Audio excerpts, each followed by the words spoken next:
संजय चंदूकाका जगताप यांचा निवडणुकीचा नामनिर्देशन फॉर्म भरण्यासाठी ते कचेरीत गेलेले आहेत आणि मी अनेक वर्ष या मैदानातल्या सभा पाहतोय बापू, पण मला खात्री आहे एवढेच लोक त्यांच्याबरोबर गेलेले आहेत.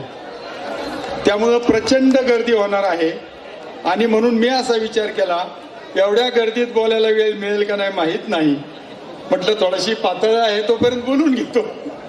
आपल्याला सभेला आपण सुरुवात केलेली आहे. सुप्रियाताई सुळे आणि प्रणितताई शिंदे या दोन खासदार आपल्याला मार्गदर्शन करण्यासाठी येणार आहेत. मी आपल्या सर्वांचं मनापासून स्वागत करतो. मी थोडी इतिहासाची पुनरावृत्ती करतोय.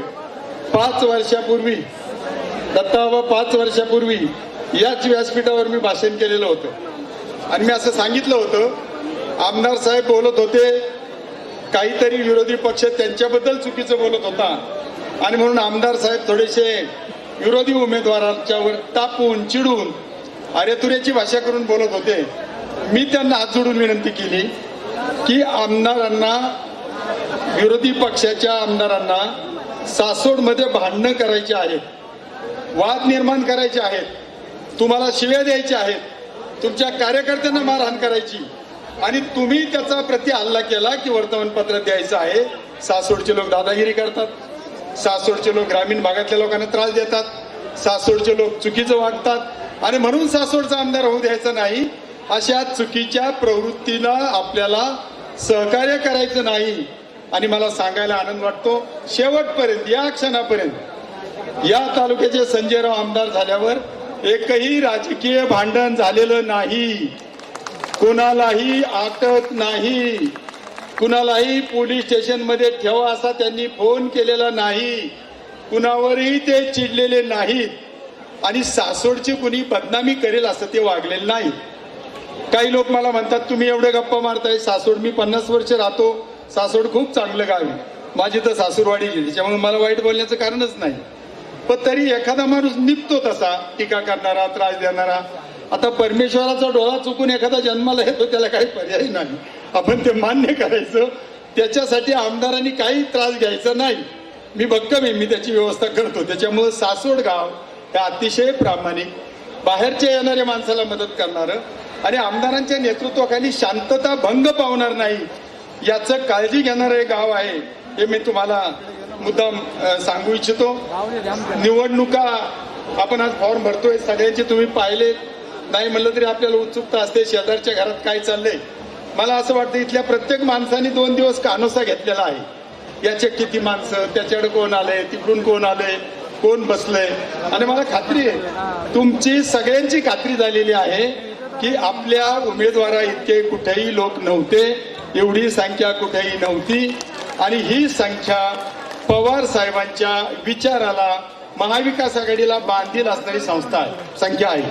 मी तुम्हाला 2च प्रश्न विचारतो. शेतकऱ्यांच्या विरोधात काम करणारे, महिलांच्या विरोधात काम करणारे, मणिपूर सारखं राज्य जळत असताना मी जाणार नाही, काही दुर्दान झाली तरी चालेल असे म्हणणारे, नरेंद्र मोदी तुम्हाला पंतप्रधान हवे आहेत का?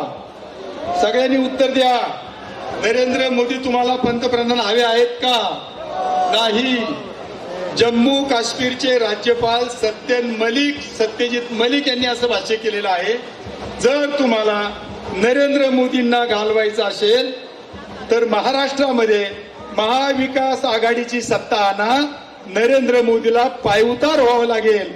इतकं महत्वाचं निवडणुकीशी संबंध आहे. मग महाविकासची सत्ता आणायची कशी सत्ता येते? एक आमदार आणायचा नाही का आपल्याला? म्हणून आमदार महाविकास सत्ता आणायची असेल तर संजय जगतापांना आमदार केल्याशिवाय महाविकास आघाडीची सत्ता येत नाही आणि त्याशिवाय नरेंद्र मोदी जाणार नाही. नरेंद्र मोदी घालवण्यासाठी, कारण भारतीय जनता पक्षामध्ये अशी चर्चा सुरू झालेली आहे की आता महाराष्ट्र जर गेला तर नरेंद्र मोदी भविष्यामध्ये राज्य जिंकू शकणार नाहीत आणि ज्याचं महत्व संपलंय. जे नाणं आता वाजणारं नाही ते बदलल्याशिवाय देशाची सत्ता पुन्हा बीजेपीच्या बद्दल येईल की नाही याची शंका आहे. म्हणून नरेंद्र मोदीला आपल्याला घालवायचं असेल तर या गोष्टी आपल्याला करायच्या. राष्ट्रवादी काँग्रेसच्या वतीनं मी एकच गोष्ट सांगू इच्छितो थोडीशी कुरबुर आहे. आमच्यातलं एक सहकारी ज्यांना उमेदवारी मिळावी महाविकास आघाडीमध्ये असताना प्रयत्न केला पण ते मिळू शकलेलं नाही. पण आम्ही सगळे लोक जे शरदरावजी पवार साहेबांना मानणारे आहोत त्यांनी सगळ्यांनी असं सांगितलंय आमच्या तालुक्यात राष्ट्रवादीला गट नाही. राष्ट्रवादीचा एकच गट शरदरावजी पवार साहेब आणि सुप्रियाताई सुळे हा आमचा गट. आम्ही सांगितलंय गावोगावी. ज्या सुप्रियाताईच्या विरोधात त्यांचे बंधू गेले ताई निवडून येतील का नाही अशी शंका होती.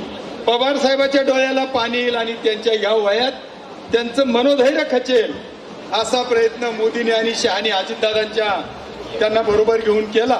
पण त्याची साथ कुणी केली?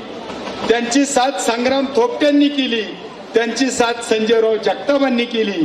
आणि त्यामुळं आम्हाला काही स्वार्थ नाही. आमच्या ताईंना निवडून दिलं ना अभिजित तुम्ही, बस आम्हाला आमदाराकडून काय अपेक्षा नाही.